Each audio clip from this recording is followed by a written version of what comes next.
ready? Yes, I will start with the introduction, so 10 minutes. Bueno.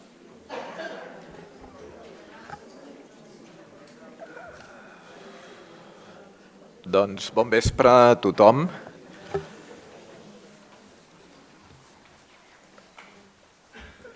Permetin-me primer que em presenti, no sóc el moderador habitual d'aquests diàlegs, però en aquesta ocasió doncs, és un honor i una gran satisfacció per mi que m'hagin cridat doncs, per moderar i per presentar aquest diàleg. En tot cas, estic aquí com a director de Patrimoni, Museus i Arxius de l'Ajuntament de Barcelona, que com saben tots vostès doncs, és l'entitat que organitza, juntament naturalment amb el Reial Monestir de Santa Maria de Pedralbes, aquest cicle de diàlegs que hem iniciat aquest any i que volen fer el que precisament anem a fer avui també i que ho han vingut fent al llarg d'aquest primer semestre i ho continuaran fent, esperem i desitgem, durant molt de temps, que és precisament trobar un espai de reflexió, un espai de calma, un espai de tranquil·litat en la nostra ciutat, que no és tan gran com les ciutats normalment nord-americanes, però que, Déu-n'hi-do, també el ritme en el que tots plegats ens porta, ens condueix el dia a dia, malgrat que ens l'estimem molt a Barcelona. Però també s'està molt bé, de tant en tant, aquí dalt, a les Pedres Blanques de Pedralbes, i més en aquest magnífic espai, que sempre jo no em cansaré mai de dir-ho, és una de les institucions més antigues que tenim encara vives en aquest país, perquè són pedres vives. Recordem que tenim una comunitat de monges encara residint en aquest monestir, esperem també i desitgem que per molts anys, i que aquest monestir es va fundar fa 7 segles, que això es diu aviat. 7 segles ens miren avui en aquest diàleg entre el budisme i el cristianisme, o entre un budista i un cristià, un diàleg que intentarà que coneguem una miqueta més totes dues tradicions espirituals, especialment en el nostre cas la més allunyada, que és la budista, però que en qualsevol cas espero i desitjo que, com també en Francesc Torralba també ha dit molts cops, per conèixer bé altres tradicions no cal tampoc, en certa manera, obsedir-se en les similituds, en les confluències, a vegades forçades, artificials, que està molt bé i que n'hi ha moltíssimes, segur, però a vegades també cal posar èmfasi, sense cap mena de complex, en les diferències, perquè en les diferències aprenem tots. Si tot és el mateix, és com les llengües. Aquest món seria molt avorrit. Però si tenim tradicions espirituals diferents, aquest món és molt més divertit. Per tant, tot i que són sovint complementàries, com veurem avui, també són diferents i no hem de buscar tampoc similituds artificioses o forçades. I per això estan ells dos avui aquí. Escolti'm, aquesta relació entre budisme i cristianisme no és de fa 30, 40, 50 anys. Aquesta relació entre budisme i cristianisme ja porta molts segles a la història de la humanitat. Ens coneixem de fa molt temps. Sí que és cert que potser en aquest món del segle XX, finals del XX i XXI, això s'ha expandit molt més, s'ha difós molt més, a vegades per causes polítiques. Si no hagués passat el que va passar al Tibet l'any 1959, doncs no ho sé si el budisme tibetà s'hagués difós de la mateixa manera a Occident, però com van ser forçats a l'exili per condicions històriques, doncs avui tenim una casa del Tibet a Barcelona, per exemple. Però bé, en qualsevol cas, com els deia, la història de l'encontre, dels encontres, principalment, més que desencontres entre cristianisme i budisme, se'n van molt enrere. Escolta'm, i a més amb algun català pel mig. Antoni de Montserrat al segle XVI, permetin-me que el recordin aquí, usonenc il·lustre, que en les seves obres del segle XVI ja parlava de l'espiritualitat tibetana, perquè l'havia vista a l'Índia. I això va despertar l'interès dels jesuïtes portuguesos que hi havia a l'Índia, i el pare Antonio de Andrade va ser el primer que va establir un temple cristià dins del Tibet, el Tibet occidental. I, de fet, és la primera trobada entre cristians i budistes dins del Tibet. I això li van seguir molts altres. Hipólito Desideri, per exemple, un altre jesuïta, les obres del qual les tenim encara en el Vaticà. La primera gramàtica de la llengua tibetana correspon a un religiós, també. És a dir, que Occident en general i Tibet també s'han trobat a través d'un pont espiritual, que en aquest cas no eren els tibetans els que venien a casa nostra per condicions històriques, sinó que érem nosaltres, i ara no els anem a analitzar, els que anàvem cap allà. Escolti, fos un esperit missioner, m'és igual. El cas és que les primeres notícies, les primeres informacions, la primera gramàtica, el primer diccionari que ens arriba a nosaltres d'ells és a través, ho apunto només, a través d'aquest pont espiritual, aquest desig de conèixer l'altre que teníem per part nostra. Com els deia, tanmateix, al segle XXI l'interès cada cop ha esdevingut també més mutu. És a dir, no ha estat tant nosaltres anar-los a descobrir únicament amb ells, sinó que també ells, en certa manera, ens han descobert a nosaltres. I per això també els tenim avui tots dos aquí, perquè estableixin aquest diàleg.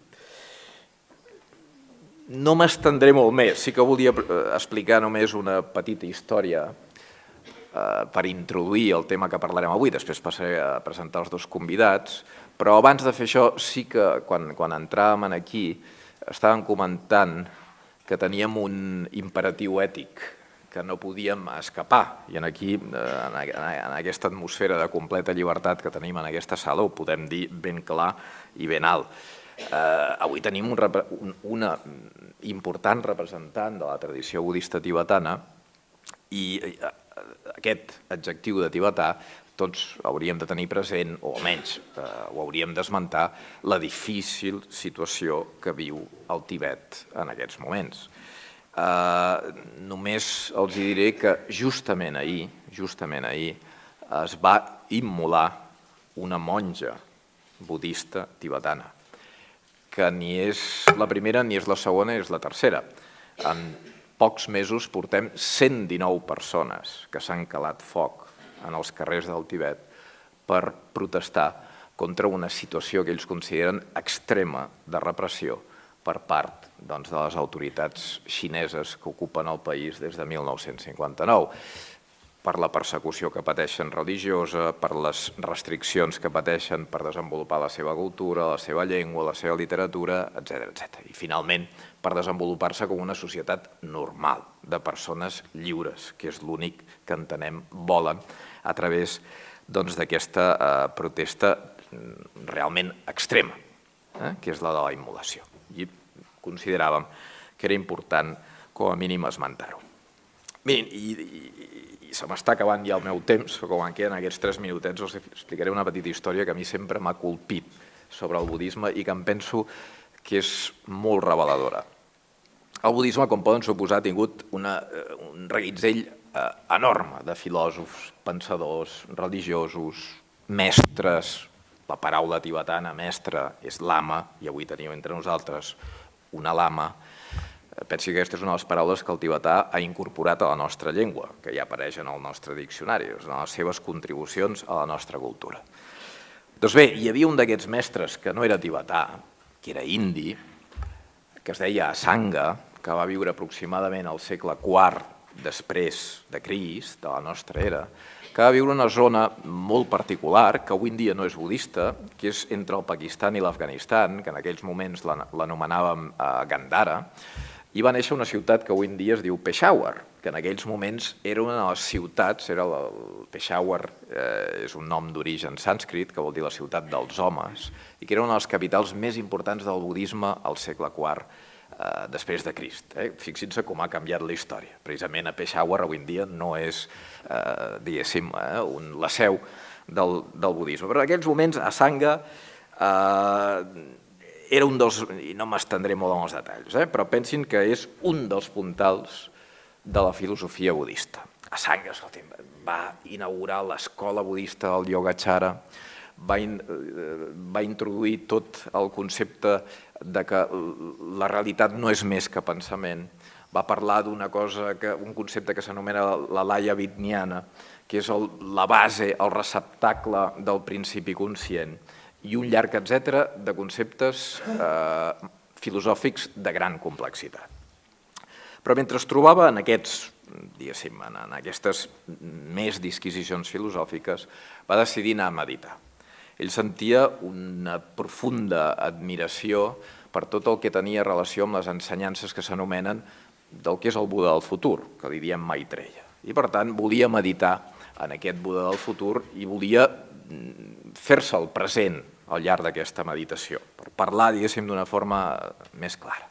El volia visualitzar, volia que se li presentés durant la meditació.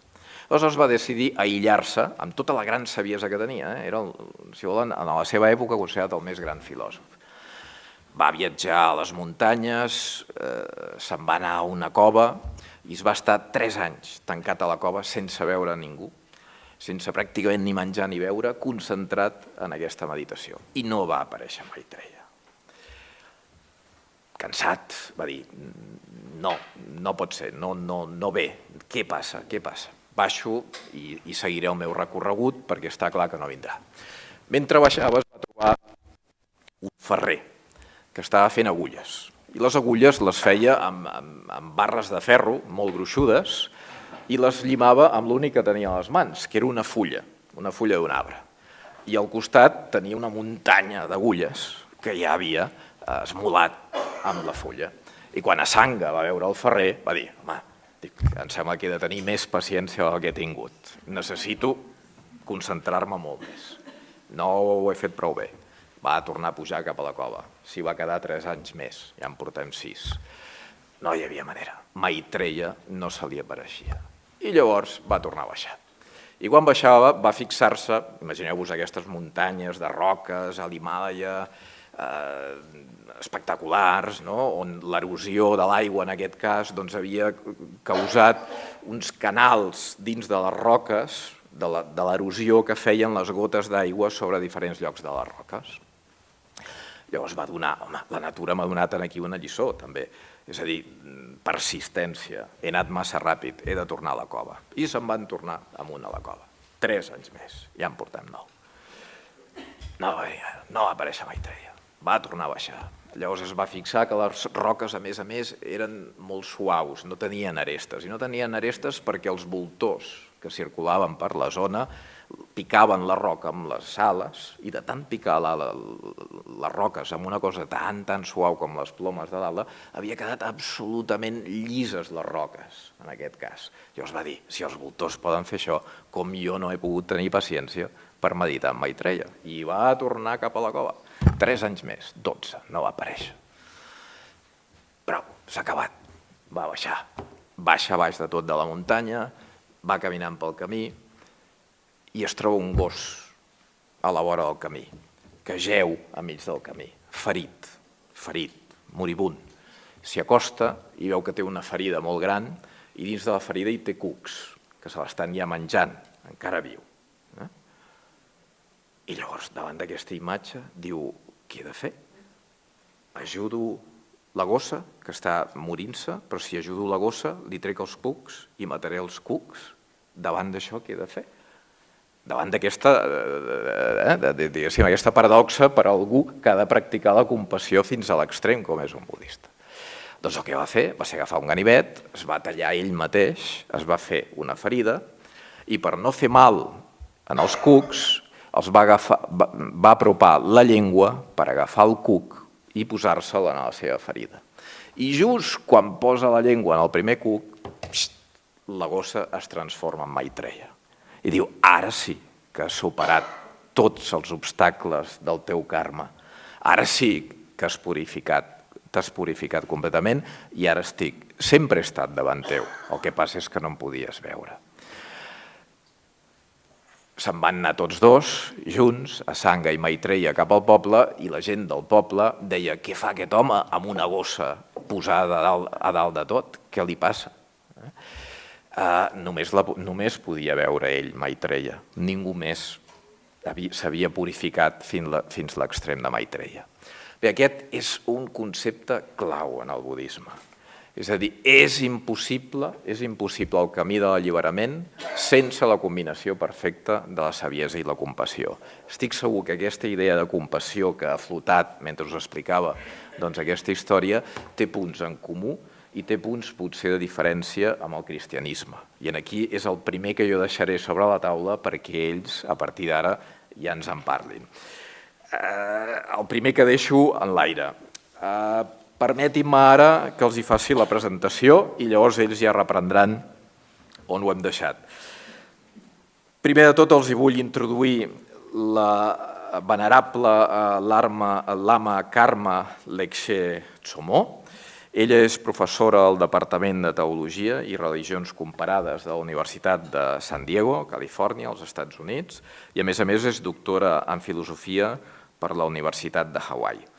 No només això, ella va estar entrenant-se durant un llarg període a Dharamsala, com tots bé sabeu, és la seu del govern tibetà a l'exili i de les principals institucions, algunes de les principals institucions religioses tibetanes a l'exili, al llarg de 15 anys. És una dona que, a més d'ensenyar i practicar, a més, és una gran defensora de la participació, i això ho vull emfasitzar molt, suposo que d'això en parlarà més demà, però sí que ho vull emfasitzar, és una gran defensora de la participació plena de les dones en el budisme. I per aquest motiu és la fundadora d'una associació internacional que aglutina dones de totes les tradicions budistes, no només la tibetana, que s'anomena Sakyadhita, i que des de fa molts anys lluita, per exemple, com una cosa com la plena ordenació de les monges budistes. També és fundadora i directora de la Jamyang Foundation, de la Fundació Jamyang, que actua formant, facilitant la formació de monges a 3 petites valls de l'Índia, de tradició propera o pràcticament tibetana, que són Kinnaur, que són Spiti i que són Sanskar, a la zona més al nord. Llocs espectaculars, tant d'espiritualitat com de natura. Com poden suposar, ha escrit multitud d'obres, entre elles, permetin-me que els esmenti, Germanes en soledat, 2 tradicions d'ètica monàstica, Dones budistes i justícia social, en les Gargamelles de Yama, El senyor de la mort, etc.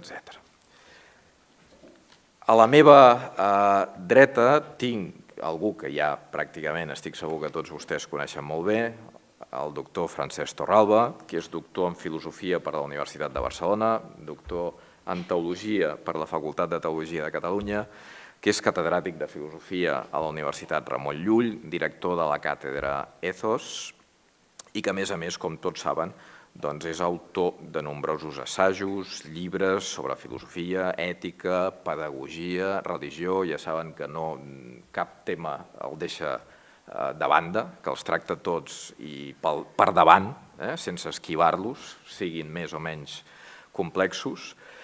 És president del Consell Assessor de la Diversitat Religiosa de la Generalitat de Catalunya i, a més, l'anterior papa, Benet XVI, el va nomenar consultor del Consell Pontifici de la Cultura de la Santa Seu. Com els he dit, ha escrit nombrosos llibres, des de Jesús Crist 2.0, que és una de les seves últimes obres, i no volia oblidar-ne una, perquè potser és un moment també oportú, que són les Cartes de Dios i Buda, on precisament ja establia un diàleg directe a través d'una cadena de cartes electròniques que va establir amb una monja de la tradició budista tibetana resident a Katmandú, Jamyang Yamso. Molt bé, doncs ja ho saben, ho hem deixat en aquest, deia saviesa i compassió perquè són 2 grans pols del budisme, també ho poden ser del cristianisme, com veurem. El que tindrem ara és 2 exposicions de l'espiritualitat entesa des del budisme i de l'espiritualitat entesa des del cristianisme. I com sempre, a partir d'aquí, després establirem un diàleg entre ells i un diàleg amb el públic. Per tant, primer de tot, jo convidaria la lama Karma Lekshe Tsomo a que fes aquesta introducció sobre l'espiritualitat budista. Gràcies.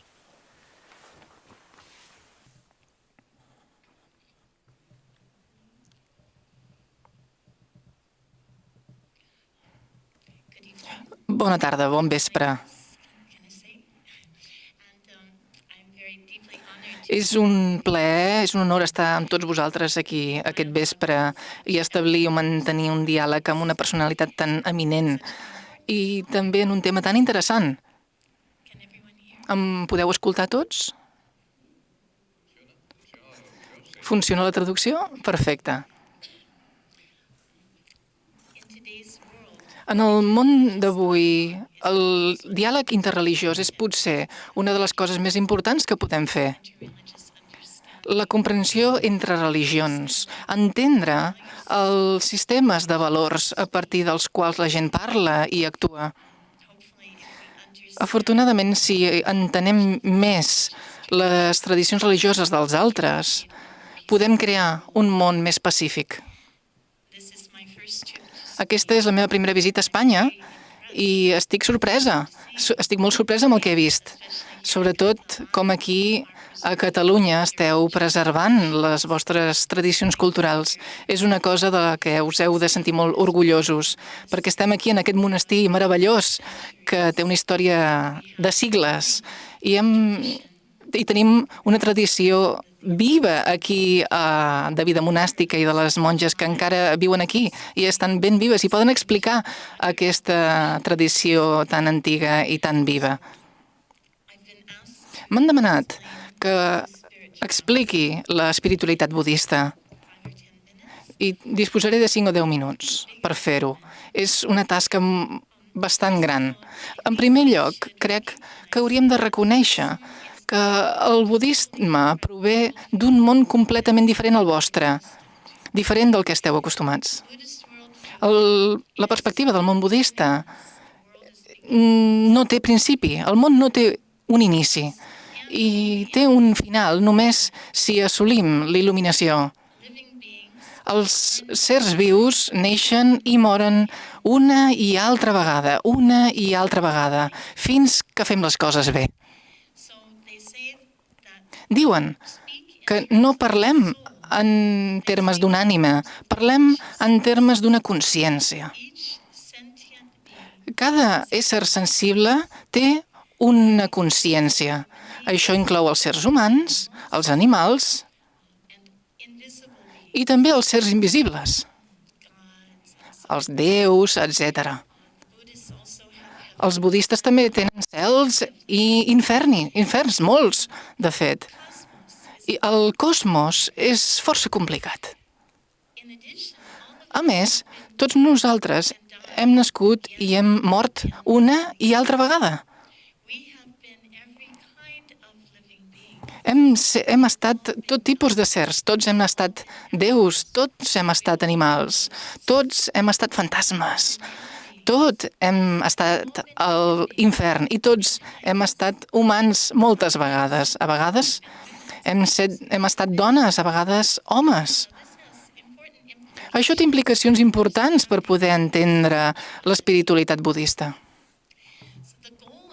L'objectiu de la tradició budista és assolir un despertar. El podem anomenar il·luminació, liberació. La liberació vol dir estar lliures del procés del renaixement continu, de la mort contínua. I per alliberar-nos d'això hem de purificar les nostres ments. Ara mateix estem atrapats en aquest cercle de mort i naixement, experimentant molts patiments diferents. Com sers humans, com sers vius, la veritat és que no patim gaire, però sí que tenim molts problemes. Imagineu el patiment d'altres sers que no són els sers humans. Així que per poder purificar les nostres ments hem de poder entendre la naturalesa de la ment i intentar limitar els imperatius o les impureses com ara l'odi, l'ignorància, l'avarícia. Sembla fàcil, però requereix molta pràctica, anys de pràctica. Asanga, el gran mestre que ha esmentat abans, van estar 12 anys. 12 anys per poder assolir aquesta mena de realització. De fet, diuen que són necessaris moltes vides per assolir aquesta alliberació. I com comencem, doncs? Doncs les pràctiques inclouen la meditació. ens asseiem i analitzem les nostres ments per poder entendre la nostra ment. Així estem davant de les nostres il·lusions, les emocions destructives, com per exemple l'odi, els vincles, altres sentiments. I mitjançant la pràctica serem capaços d'enlliurar-nos d'aquestes emocions destructives, tindran menys poder sobre nosaltres. I en aquest procés serem persones més contentes, més compassius, perquè entendrem que els altres també tenen problemes amb aquestes emocions destructives. Aquesta és la premissa bàsica, el panorama principal de la cosmologia budista o del món budista. I la nostra feina, és a dir, on estem nosaltres en aquesta cosmologia? Doncs us diria que som sers sensibles. Això vol dir que tenim sentiments, que tenim consciència. I continuïm naixent segons les nostres accions. Accions del cos, de la parla i de la ment. És a dir, que per poder millorar la qualitat de les nostres accions de parla i de les nostres accions corporals, hem de purificar primer la ment, i això requereix temps. I com es fa això? Doncs mitjançant formació. Això forma la bàsica de la formació monàstica i també la base de la formació per als llecs, el Shila, Samadhi, Prajna. Shila vol dir conducta ètica, per ser sers ètics. Per fer-ho, no podem matar, mentir, robar, totes aquestes coses no virtuoses. I per què? Doncs perquè aquestes coses acabaran en un altre naixement no gaire exitós i també ens afectarà en la nostra meditació. Hem d'evitar aquestes accions. Hem d'evitar enganyar la gent. I quan si meditem i pensem en aquests problemes no ens podem concentrar. Així que l'ètica és molt important com un principi fundamental per l'espiritualitat budista. En segon lloc, també practiquem samadhi. Això vol dir concentració o també meditació. Hi ha molts tipus de meditacions en el budisme, com els esquimals tenen 80 paraules per la neu, els budistes tenen un munt de paraules per la meditació. I, de fet, diuen que totes les 84.000 ensenyaments dels budistes són paraules de meditació. El Buda va viure 81 anys i va ensenyar durant 45 anys. És a dir, tenim molta informació. I tot això no ho va fer només com un subjecte, no s'ensenya com un grau a la universitat, sinó són ensenyances a dur a terme, a contemplar, a realitzar. La tercera acció és important, el principi ètic. Necessitem concentració, que s'aconsegueix mitjançant la meditació, i també necessitem saviesa. Estic molt interessada en el diàleg comparatiu sobre el concepte de saviesa. Fins ara no he trobat gaire front comú. La idea de l'ètica, la idea de la contemplació, la idea de la compassió, sí que hem trobat molt front comú entre els budistes i els cristians i altres tradicions. Però pel que fa a la saviesa, fins ara almenys no he estat capaç de descobrir gaire front comú. A veure si podem arribar a alguna mena d'acord. En el budisme, la saviesa vol dir veure les coses com són. Veure les coses tal i com són. No com nosaltres volem que siguin. No com nosaltres volem que no siguin. Simplement com són. Segons aquesta tradició, la manera com són les coses no són com les veiem nosaltres. Nosaltres les veiem d'una manera distorsionada. Veiem les coses de manera distorsionada per les nostres expectatives, els nostres desitjos, les nostres aversions. M'agrada això, no m'agrada allò. En lloc de veure una persona, simplement com un altre ser humà. Els veiem, en canvi, com és massa alt, és massa baix, és massa gran, és massa petit, té una religió equivocada, una raça equivocada. Etiquetem a les persones segons les nostres expectatives i els nostres desitjos i aversions. Això se li diu ignorància. Pels budistes, la saviesa és l'eliminació de l'ignorància.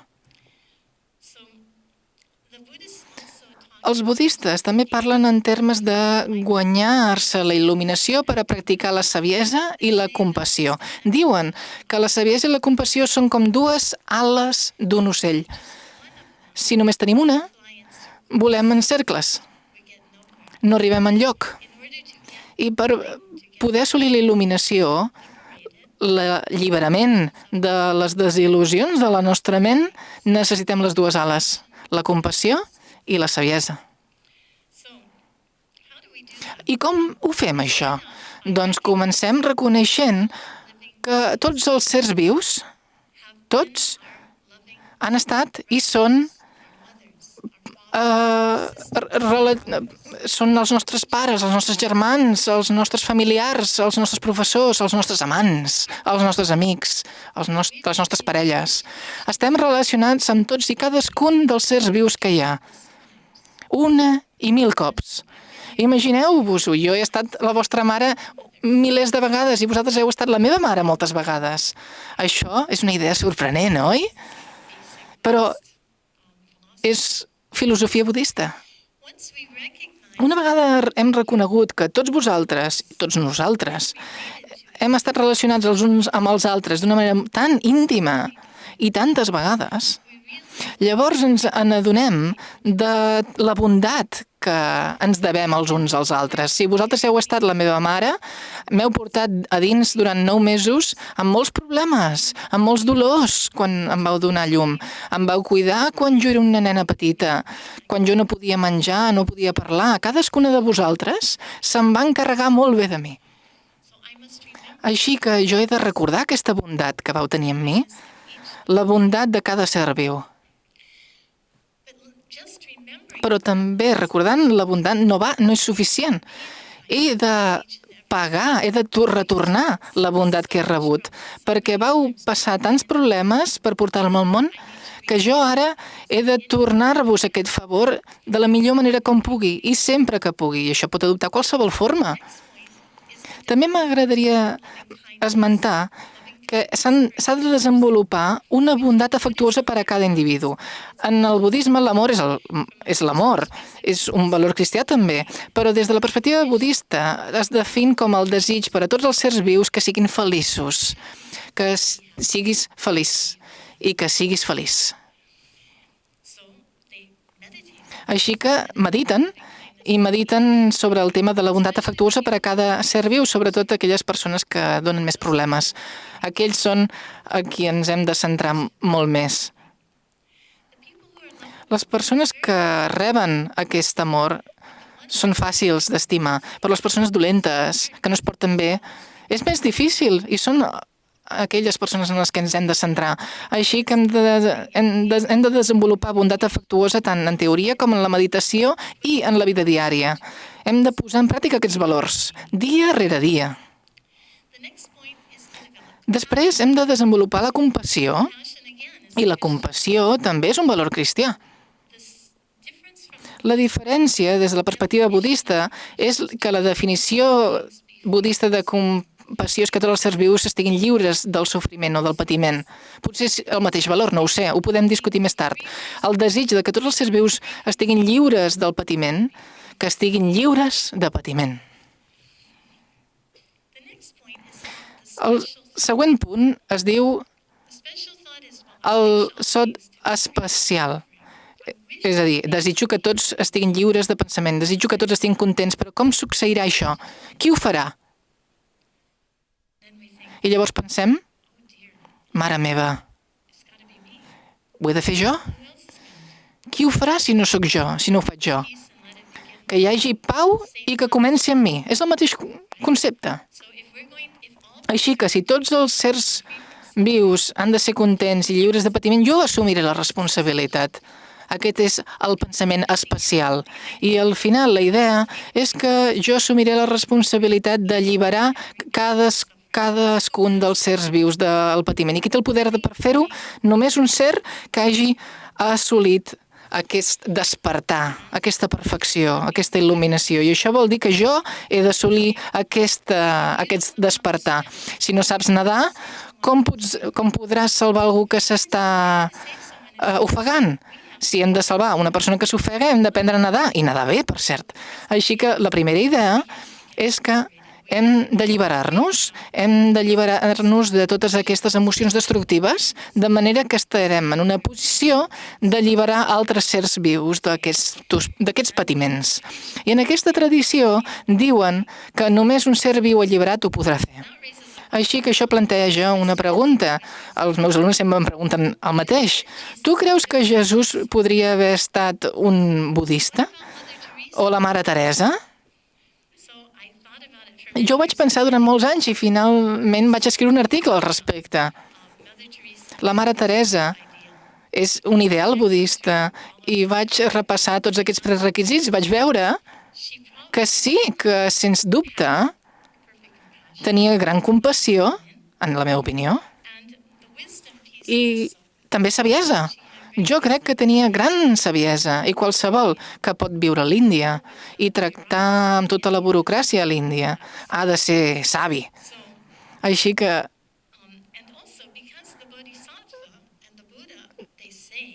diuen que Buda pot emanar en qualsevol forma, pot adoptar qualsevol forma, com ser humà, com animal, com la història de Maitreya, que va aparèixer com un gos, fins i tot al primer nivell, o altres nivells. Són sers que estan en el camí fins a assolir el nivell de Buda. Pot encarnar qualsevol cosa, així que es pot reanimar en un ser com Crist, com Jesucrist o com la Mare Teresa, o la persona que us ajuda a passar al carrer, en qualsevol forma. Així que crec que és absolutament possible. Crec que no seria una heregia pensar que Jesucrist era un filòsof budista, però per mi té sentit. Això és una introducció breu a l'espiritualitat budista. L'espiritualitat budista és ser il·luminats, i tots ho podem fer, cadascun de nosaltres. Moltes gràcies per escoltar-me. Gràcies.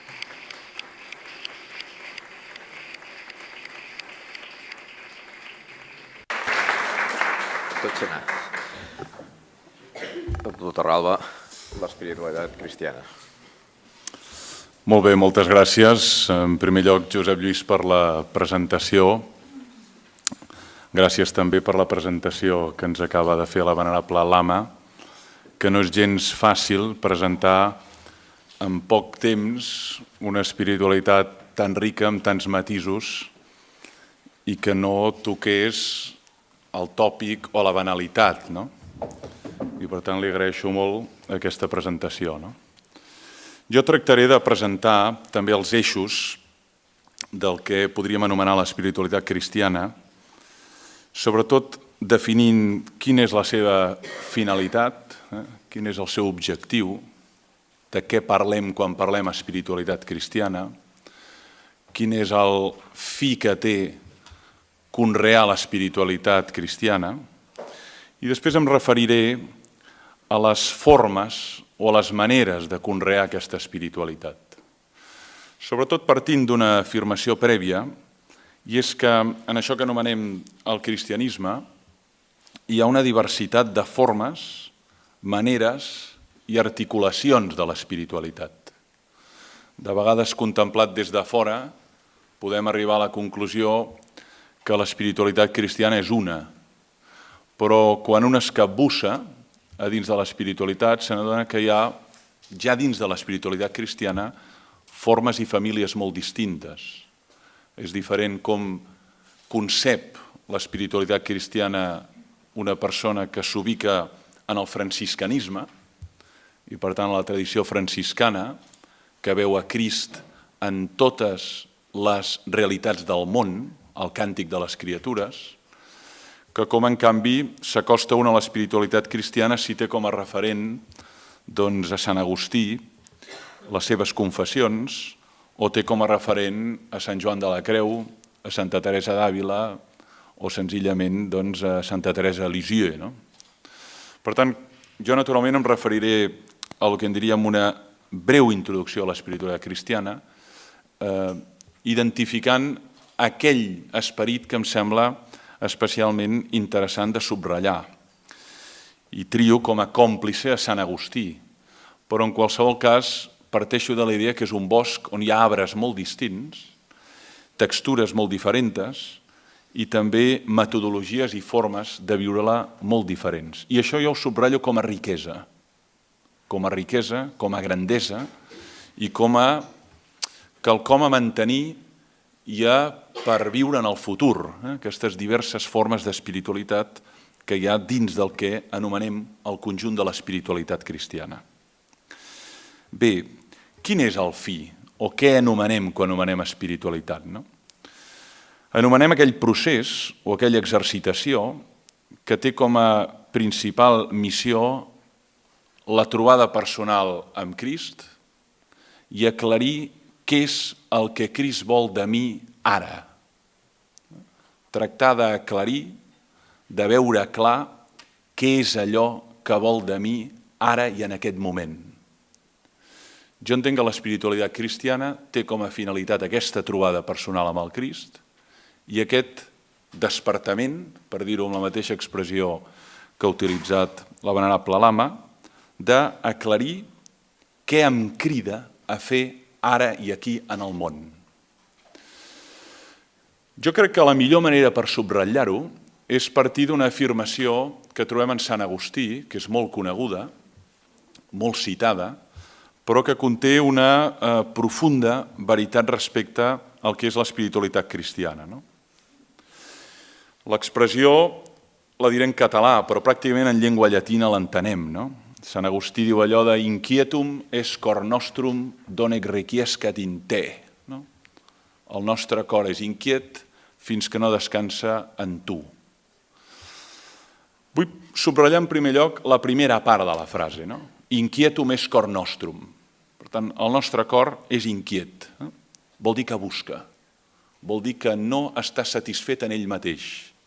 Vol dir que hi ha l'experiència de la mancança, de la indigència. En català utilitzem una paraula molt bonica que és la fretura. Hi ha un neguit, una inquietud. Això, al meu entendre, és una de les característiques fonamentals de la condició humana, la inquietud. Més aviat, la quietud és l'horitzó d'arribada. La quietud és allò a què aspirem, però la inquietud és com ens trobem. Ens inquieta un munt de coses. I l'espiritualitat té com a finalitat assumir o avançar o progressar en processos d'aquietament. Aquietament de l'ànima, aquietament de l'esperit, aquietament. De fet, en les tradicions monàstiques i els seus dissenys arquitectònics estan pensats en llocs i en àmbits, ho deia en Josep Lluís a l'entrar, que invitin aquest aquietament. Vol dir que partim d'una situació d'inquietud. El mateix Aristòtil, en el llibre 12 de la Metafísica, diu que, de fet, la quietud és un patrimoni de Déu. Allà on hi ha un ésser humà, hi ha un ésser en transició, que busca allò que no té, que busca allò que no sap, que mira de conèixer allò que no coneix. Llavors, per aquest aquietament, en la tradició cristiana, és important veure la segona part de la frase de Sant Agustí. Inquietum es cor nostrum, donec requiescat in te. Vol dir que, des de la tradició cristiana, l'aquietament està en ell, o està en tu. I aquest tu en Sant Agustí és el Crist interior. Crist. Llavors això, la pregunta és, obre un munt d'interrogants. Vol dir, d'acord, si estem inquiets i l'aquietament està en Crist, la pregunta és com el trobo, on el trobo, com aclareixo què vol de mi. Al final, viure en pau amb un mateix és viure aquietat. I viure aquietat és viure en Déu conformat a la voluntat de Déu. Per tant, viure alineat amb allò que Déu vol de mi. El que passa és que s'interposen un munt d'obstacles. El principal és l'ego. I això ho diu molt bé Sant Agustí. Diu, amor sui, prima hominis perditio. L'amor a si mateix, aquest tancament en el propi ego, és el principal obstacle a l'aquietament. Per tant, mentre visquis conforme al teu ego, l'aquietament està molt lluny. Jo aquí veig naturalment un punt de trobada molt profund amb les tècniques de meditació, amb les tècniques de concentració, amb tots els processos, no només mentals, sinó també físics, que trobem en tradicions de l'Extrem Orient, no tan sols al budisme, i que tenen com a finalitat aquest aquietament. En la tradició cristiana, aquest aquietament consisteix en la trobada personal amb Déu i en viure unit en ell. Clar, aquí s'obren molts interrogants, deia. En primer lloc, com trobar aquest altre que em crida? Sant Agustí diu, eres en mi però no t'havia reconegut. Sant Agustí és un convers. Vol dir que viu una gran part de la seva vida desconeixent aquest tu. Però en un moment donat, quan té el procés de trobada amb aquest tu, diu, tu ja eres en mi, però jo no t'havia escoltat. Vol dir que estava escoltant altres veus, però no t'havia escoltat. Però ja hi eres. Per això ell diu, el mestre interior ja és dins teu. Una cosa és que l'escoltis o que no l'escoltis. I utilitza la paraula magister interior i utilitza la paraula el mestre interior et parla. Diu, és una veu que et parla. Diu, una vox interior, una veu interior que et parla. Pots no escoltar-la. Pots no escoltar-la una vida, però et parla. I per tant, la qüestió és, primer, parar l'oïda. L'oïda espiritual, que també està en els clàssics espirituals cristians. I un cop he parat l'oïda, aclarir, i què vol de mi ara? Doncs que t'aquietis. I quin és el destí de l'aquietament? Viure conforme a aquest mestre interior que dins teu ensenya. Clar, aquí hi ha molts debats, no? El debat és, i com sé que és Déu qui em crida? És un debat clàssic en espiritualitat cristiana. És la veu de Déu la que em crida? O és una imaginació, una fabulació, una distorsió mental? 2, què vol de mi? I aquí hi ha molts mestres espirituals cristians que escriuen pàgines i pàgines i pàgines intentant discernir què és el que vol de Déu de mi ara. I a vegades amb verdadera angoixa, amb verdadera angúnia, no acabo d'aclarir què vol de mi ara. Per tant, en aquesta espiritualitat hi ha també un element d'angoixa, de recerca, que porta a aquest aquietament final, no? Encara un altre element vull subratllar, que és, Sant Agustí ho diu molt clar, quan creus que ja el coneixes, has de tenir molt clar que encara no el coneixes. Per tant, la necessitat d'anar desfent les imatges, a vegades tòpiques o estereotipades, que hem fet de Déu. Diu, aquest Déu que et parla és un Déu que et descentrarà, et mourà cap als altres. I per tant utilitzo també el relat que tan bellament ha explicat en Josep Lluís. Aquest viure conforme a la voluntat de Déu et portarà a un descentrament del jo i a una obertura de l'altre. Aquesta seria la prova de verificació, diguem-ne. La manera com verifiquem si aquesta escolta verdaderament està en l'escolta de Déu o està en l'escolta d'una veu dins dels teus possibles veus mentals. I per tant és una veu que et portarà a obrir-te a l'altre, a donar-te a l'altre, a entregar-te a l'altre, a generar bé en l'altre. I això ho veiem en els sants i les santes amb nom i cognom i els sants i les santes anònims, que són una immensa multitud. Viuen conforme a una veu que els crida a donar-se. La reconeixeran o no com a veu, li posaran un nom o no li posaran, però és un impuls a descentrar-se. Ara, el mateix Sant Agustí, que escriu tant sobre aquesta qüestió, a l'hora d'identificar què és Déu, es mou més en el terreny de l'anomenada teologia negativa que de la teologia positiva. M'explico. més aviat el descriu amb metàfores que indiquen misteri, enigma, oceà impenetrable, diu, que no tant una realitat coneguda, sabuda, previsible. Això, per exemple, ho veu molt clarament el lector quan s'atansa en el comentari de Sant Agustí, que és extraordinari, en el pròleg segons Sant Joan. Sant Agustí va comentar tota la Bíblia íntegra, i en el pròleg segons Sant Joan, al principi era la paraula era amb Déu, la paraula era Déu, els 3 versets primers del pròleg, Sant Agustí diu el següent, l'he portat expressament.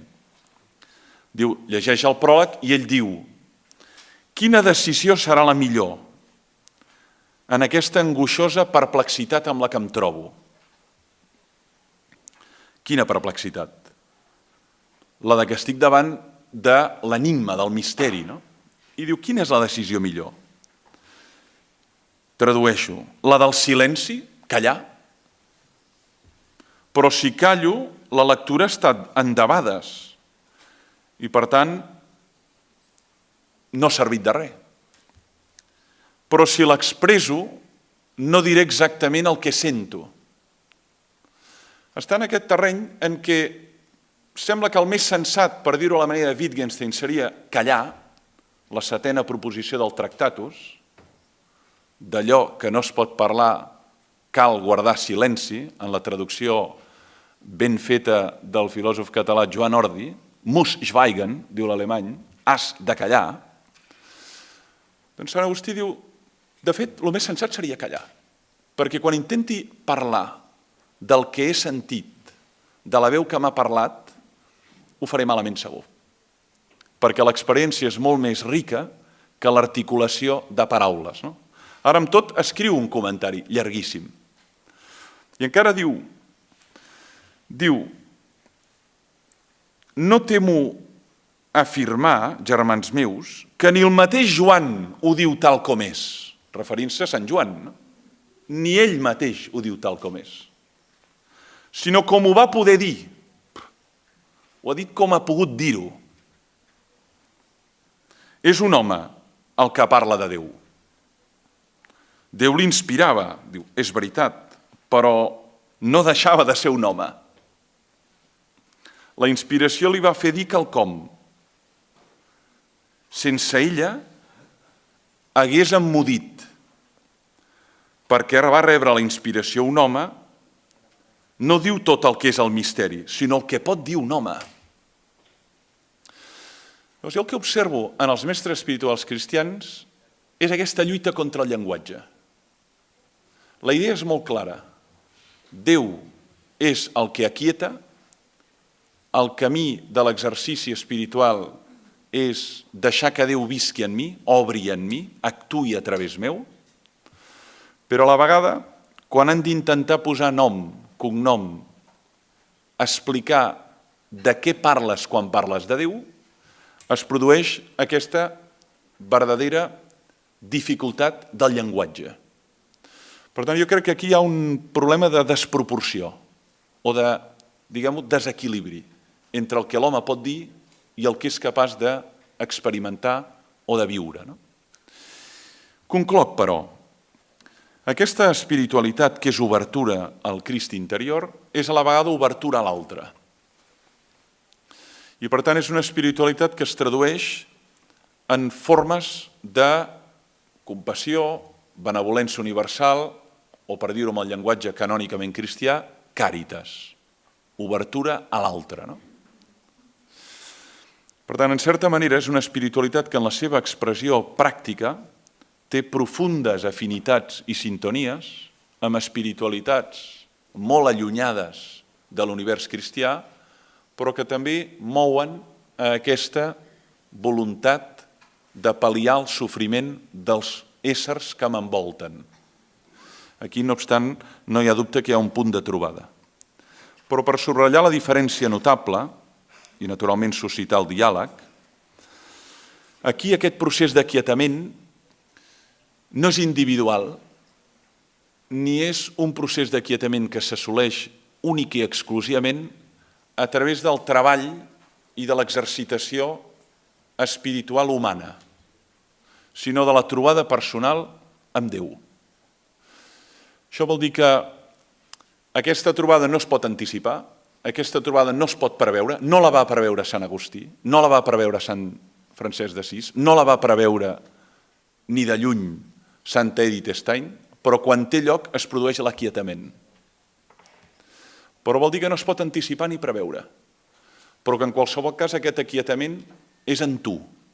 Per tant, l'inquietum cor nostrum, donec requiescat in te, demana l'altre, l'alteritat. Jo crec que aquest és un element verdaderament distint d'una espiritualitat budista a una espiritualitat cristiana. I encara un altre, per subratllar un element que ha subratllat també la venerable Lama, que és, ho ha dit molt bé en el seu començament, els éssers neixen i moren, una i altra vegada. Ho observem a la naturalesa, ho observem a les estacions. Hi ha un procés circular de naixements i morts. Clar, en l'espiritualitat cristiana, o més ben dit en la cosmovisió cristiana, naixem una vegada i morim una vegada. Una vegada es neix, una vegada es mor. Això, naturalment, quan un ho pensa a fons, li produeix verdadera perplexitat. No hi ha altres possibilitats, és una vegada el naixement i una vegada la mort. Per tant, aquí també hi ha una distinció important respecte al que en diríem la identitat personal, el significat de la vida, el sentit del temps, el sentit de la història.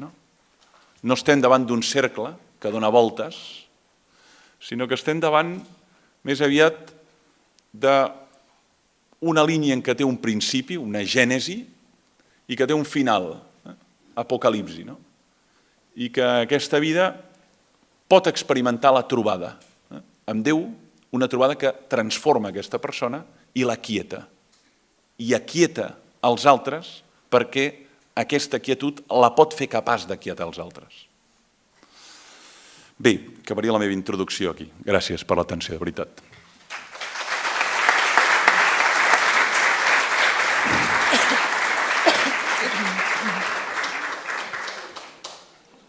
Bé, un cercle, tanmateix, que de totes formes el budisme també està obligat a donar-li un final, És a dir, hi ha un final del sofriment, perquè el cicle dels...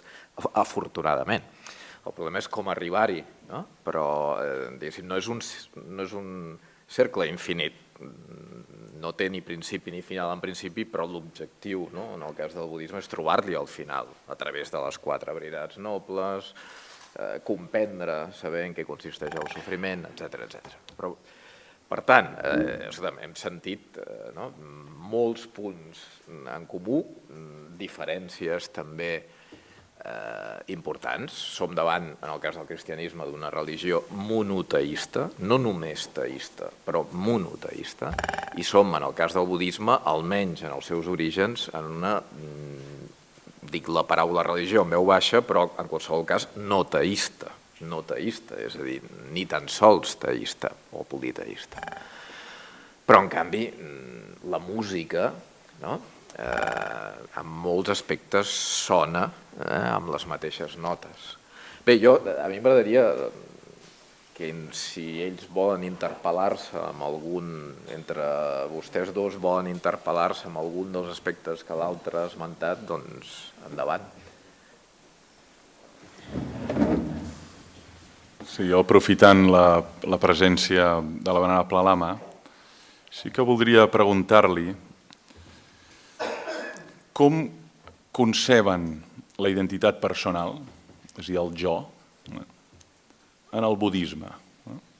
Perquè aquí hi ha elements que crec que són qualitativament diferents.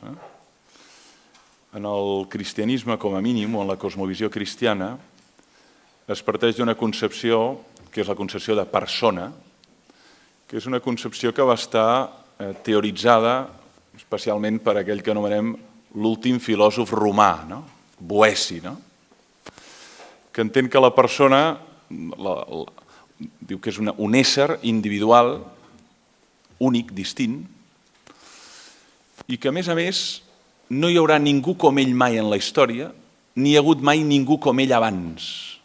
i que aquesta unicitat i repetibilitat no es tornarà a donar en la història i subsistirà en la vida eterna davant de Déu. No? És el concepte d'individu a substància, no? Substància individual. I en canvi, jo tinc la impressió, tant pel que he llegit com pel que he escoltat, que la concepció de la persona, de l'ésser humà, de la seva identitat, és qualitativament diferent. Yes, I think you make a very... Sí, crec que ha tocat un punt molt interessant. El concepte de la identitat és molt diferent. De fet, canviem d'identitats segons la vida que visquem. Podem tenir un nou nom, un nou cos, i fins i tot la nostra consciència seria diferent. De fet, canviem d'identitat segons el moment. Si analitzem l'evidència científica, canviem cada moment. Quan hem entrat en aquesta sala, diuen, per exemple, que cada molècula del nostre cos ha canviat.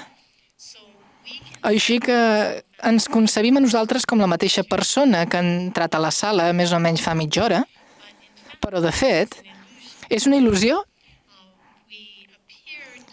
Semblem la mateixa persona, però si ho mirem detingudament, tant el nostre cos com la nostra ment s'han transformat completament.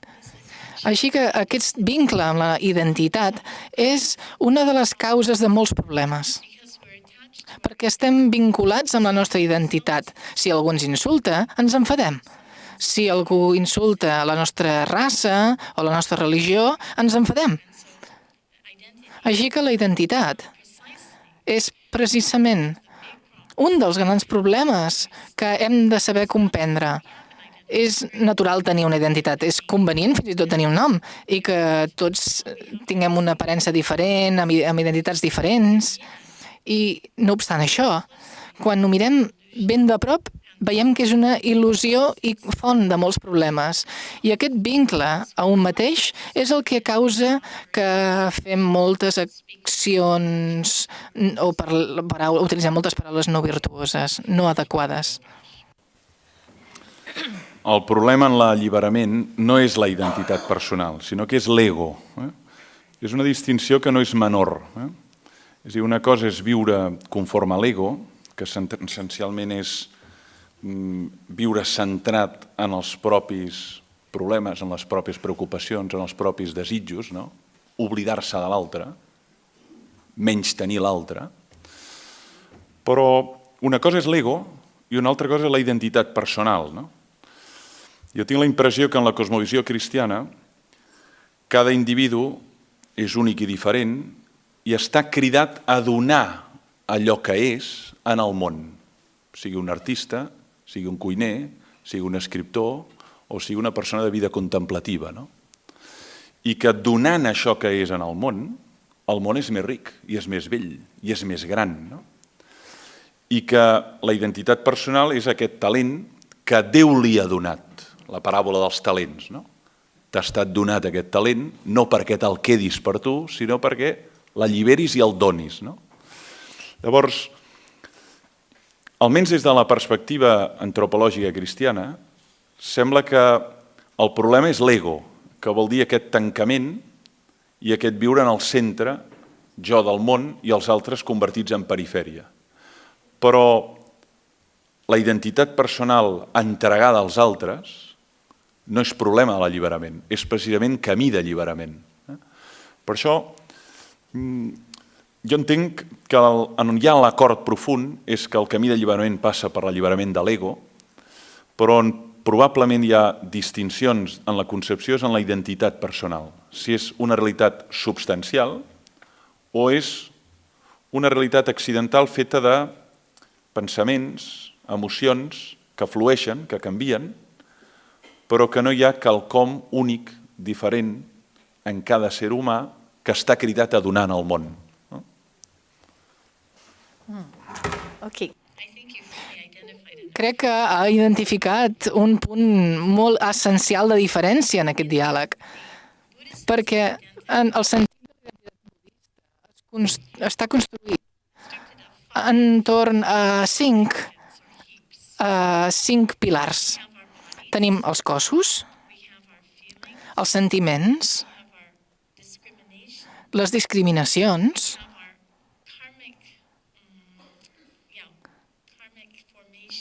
les formacions kàrmiques i la consciència.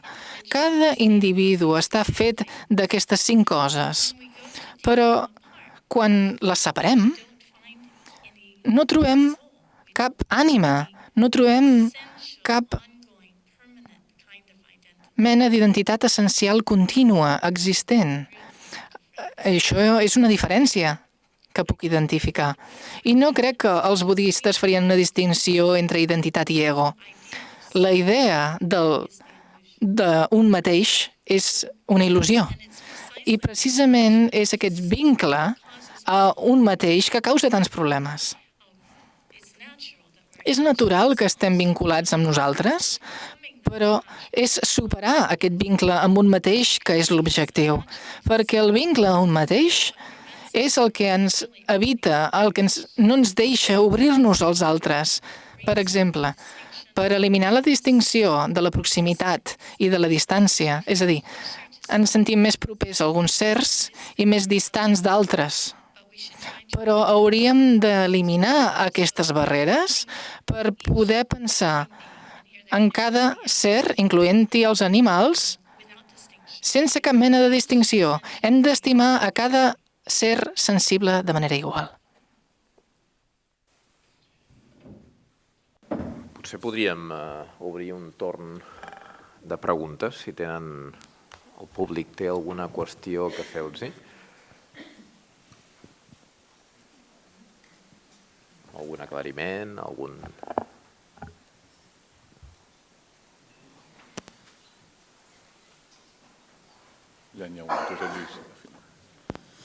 Endavant, sisplau. Bona tarda.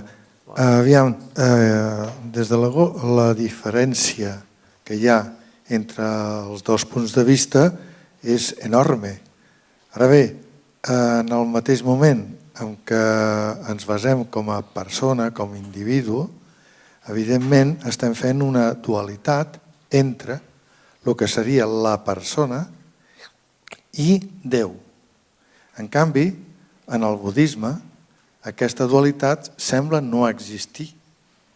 Per tant, si no existeix, el que tindríem de fer seria basar-nos, i ho dic així, amb unes paraules que has dit precisament de Sant Agustí, per les quals diu aquietar. Un moment d'aquietar no és possible si la persona no mora.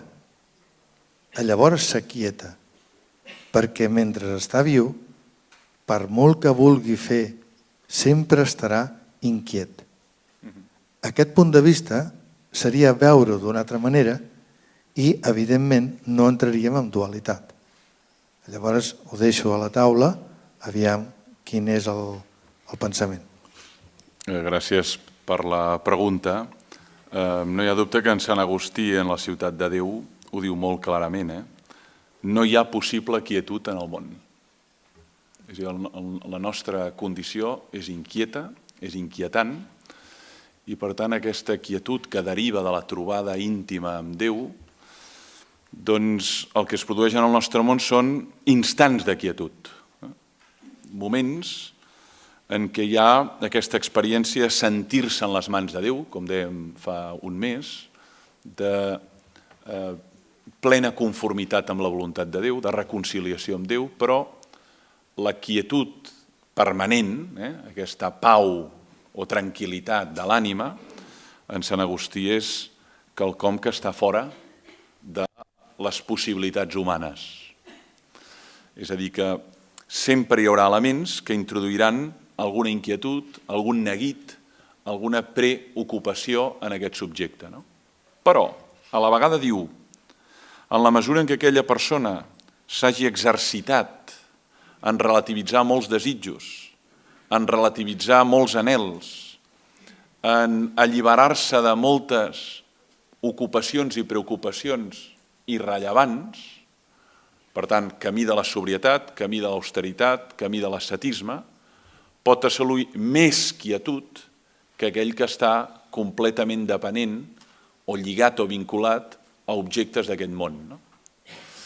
Per tant, sí que hi ha un camí ascètic per millorar, diguem-ne, en graus d'aquietament, però la frase de Sant Agustí és evident. Inquietum est cor nostrum, donec requiescat in te. I, per tant, la condició humana és inquieta. Però hi ha una via de quietud, que per Sant Agustí és la ciutat de Déu, és la ciutat eterna, i per tant passa amb aquesta plenitud que és el morir. Aquí també probablement hi ha distintes concepcions, amb la mirada budista sobre la inquietud humana, que passa sobretot, imagino, per l'extinció del desig i l'apagament de la set, que és fonamentalment el principal motor d'inquietud humana, el desig. Okay, this is really rich also because Això és molt interessant, és molt ric perquè hem donat amb una similitud. La calmness, aquesta quietud, té a veure amb apartar els obstacles que ens vinculen a aquest món. Si som capaços d'eliminar aquestes barreres en cicles de felicitat, d'infelicitat, etc., la diferència seria que els budistes creuen que la quietud és possible en aquesta vida mitjançant la meditació i altres pràctiques. Llavors, serem capaços d'eliminar les desil·lusions de la nostra ment. No dic que això passi per tots, requereix molt d'esforç, molta pràctica.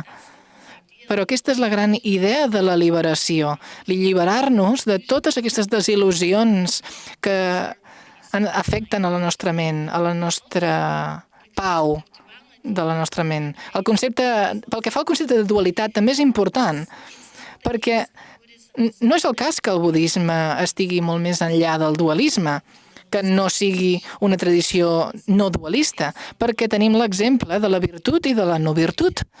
Hauríem de practicar la virtut, hauríem d'evitar la no virtut. Això és un concepte dualista. Buda mai ho va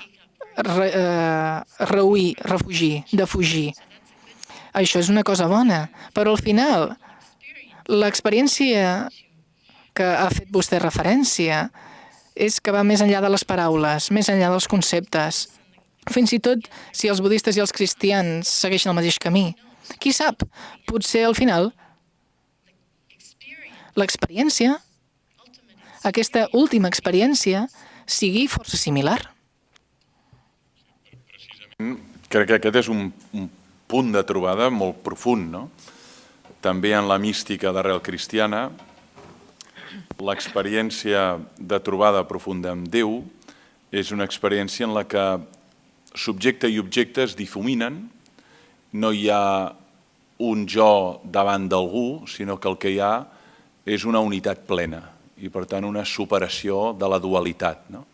Això ho trobem d'una manera bellament expressada en un dels nostres mestres i místics espirituals de tots els temps, que és Sant Joan de la Creu.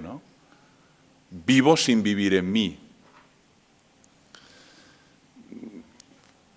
Quan es produeix aquesta plena fusió entre l'amic i l'amat, l'amic ja no es pot concebre separat de l'amat. Formen una unitat. Per tant, hi ha una espècie de superació de la dualitat subjecte-objecte. Això és el que és propi de l'experiència mística com a experiència d'unitat. La veiem reflectida en Sant Joan de la Creu, en Santa Teresa d'Àvila, o en el nostre en Ramon Llull, en el llibre d'Amic i Amat.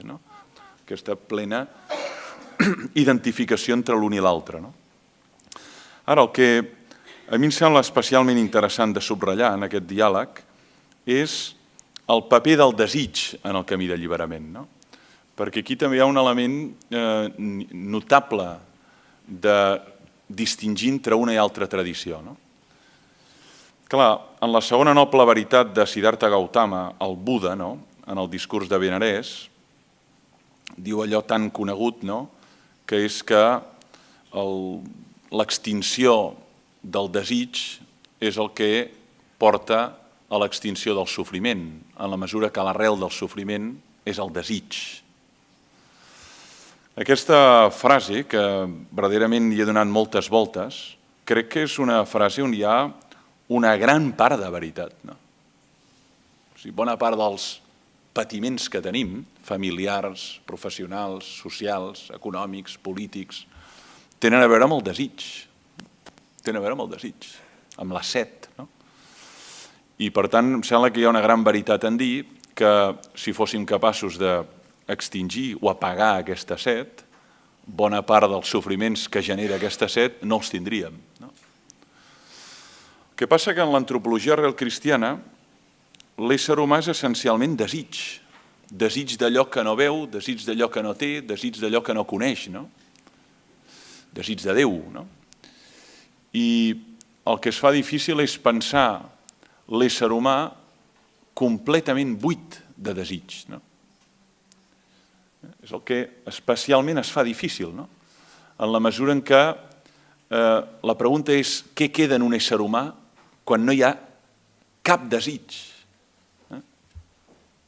És una de les preguntes que em faig habitualment quan llegeixo aquestes ensenyances budistes, no? Admetent que la via d'extinció del desig és una via de profund alliberament del patiment. No? Però primer em pregunto si és humanament assumible i de l'altre si què queda en un ésser humà que ha buidat en si els desitjos que el defineixen i que el caracteritzen. No? Queda segurament aquesta quietud, aquesta calma, aquesta pau. No? Però la pregunta és si queda un ésser humà.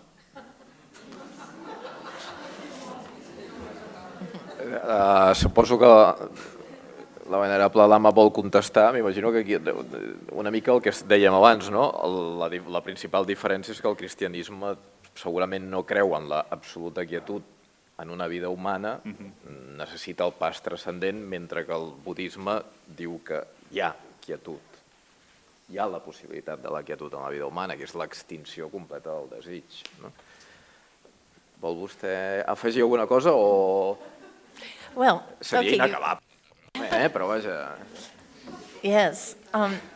Sí, planteja tantes preguntes interessants, com, per exemple, la distinció entre objecte i subjecte. Al començament hem parlat sobre la diversitat de tradicions cristianes i, de fet, podem dir el mateix de les tradicions budistes. 25.000 anys, 2.500 anys d'història, tantes escoles budistes, i fins i tot n'hi ha una que parla sobre l'eliminació de la distinció entre objecte i subjecte. És una escola molt popular, amb molts de seguidors, és una idea atractiva, que no siguin diferents del que percebim. Però, evidentment, això s'ha discutit durant molts anys, centenars d'anys. I una altra manera d'analitzar aquest concepte és la interdependència, el fet de que tots som interdependents, d'aquesta idea de que som separats dels altres com una mena de desil·lusió o ignorància, quan, de fet, mitjançant la respiració afectem els altres. Així que vivim en un món interdependent, en un univers interdependent. La idea de que el desig és la causa, el que no ens deixa sentir-nos alliberat, també està basat en la ignorància. Els desitjos resulten d'un pensament erroni de que les coses ens faran més feliços, així que farem tot el que calgui per aconseguir el que volem, sigui un objecte físic o una idea, o una persona o el que sigui. Hi ha aquests desigs continus no ens deixen assolir aquesta quietud, no ens deixen assolir aquesta felicitat. I si no ens podem omplir d'aquests desitjos, de fet, en aquest sistema creiem que podem ser persones felices, assolir quietud sense aquests desitjos. I també tenim el testimoni dels místics que diuen que han assolit aquest estat. I això forma la base de la inspiració per a molts altres que practiquen aquestes pràctiques. Gent normal. Alguns d'ells són potser assassins en sèrie, no persones bones, però mitjançant aquestes pràctiques van ser capaços d'eliminar totes les desil·lusions de la ment i per assolir una mena d'estat de pau perfecte o de quietud o de despertar, com ells diuen. Segons diuen. A veure, depèn de nosaltres provar-ho. Ens apropem a les 9. Si tenim temps, potser per si hi hagués una ultimíssima pregunta, tenim dues. Si són extremadament breus, fem les dues. Bona nit. Bona nit. Sí, bona nit. Gràcies per la conferència a tots dos, o tots tres. Aquesta necessitat o aquesta suposada situació ideal de manca de desig pressuposa que tot desig és nociu. Perquè si tenim desitjos que ens porten, poden haver-hi desitjos positius o nobles. Per tant, potser no caldria matar tots els desitjos si fóssim capaços de tenir desitjos nobles, que segur que existeixen. Perquè, esclar, si no hi ha desig, com diu el doctor Torralba, què ens queda? Hi ha desitjos nobles? Okay. Oh, there are. I tant que n'hi ha.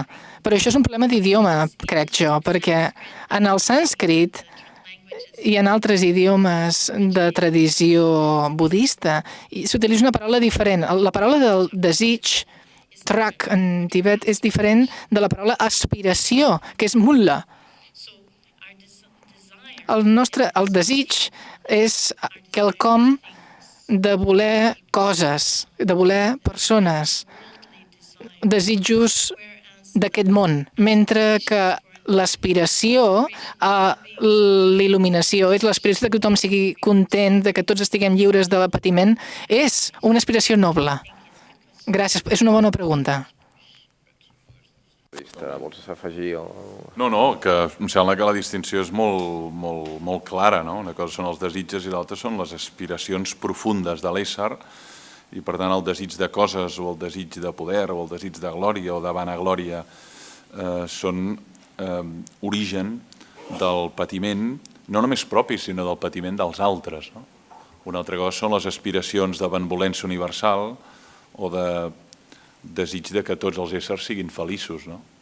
Això és una aspiració profunda que també comparteix nítidament l'espiritualitat cristiana. Fem l'última pregunta, si us plau, vostè.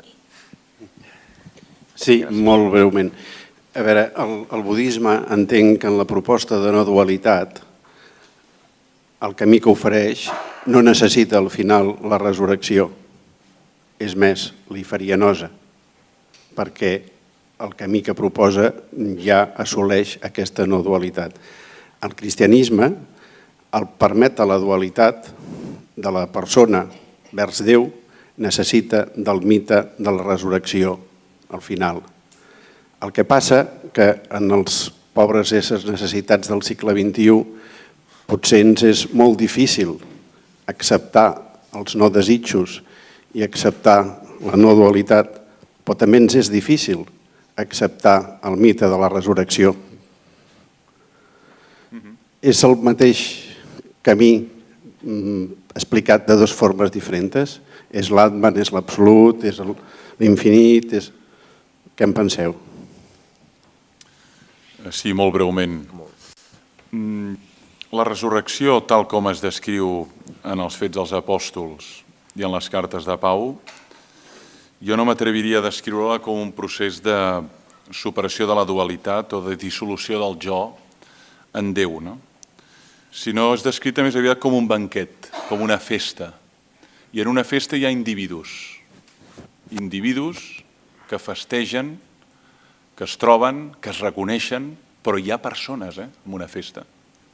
Per tant, la imatge no és la gota que es fon en el mar, sinó la imatge és la d'un banquet i d'una festa. I la idea de resurrecció a la carn, que verdaderament, com vostè diu, és una idea que violenta molt el ciutadà del segle XXI, és una idea que evoca la d'una presència plena d'aquesta identitat personal davant de Déu i eternament. Però no és la imatge de la dissolució d'aquest jo en l'altre. És la imatge de l'amic i l'amat, o la imatge esponsal del marit i la muller, o de la festa, però no de la superació de la dualitat, almenys tal com jo interpreto i llegeixo els textos. Would you like to add? Wow, the idea of a party. La idea d'una festa m'agrada molt, però crec que el concepte budista és una mica diferent, perquè, en primer lloc, els budistes no tenen eternitat i tampoc saben el que passa després de la il·luminació.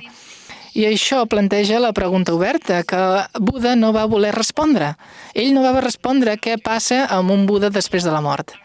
Així que la nostra assumpció és que l'experiència d'anar més enllà dels desitjos, més enllà de la identitat, és simplement més enllà del nostre poder de concebre ara mateix com a sers humans d'aquest món.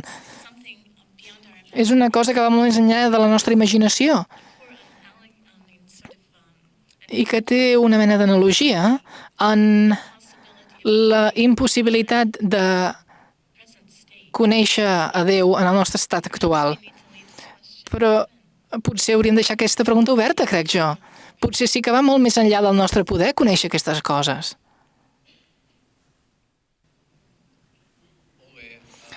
Well, we'll leave things here. Once again, thank you very much. I would like to thank the Venerable Lama, Karma Lecce Tsomo, Dr. Francesc Torralba, and all of you for your attention, and I hope to see you soon in the next dialogue. Thank you very much and good evening.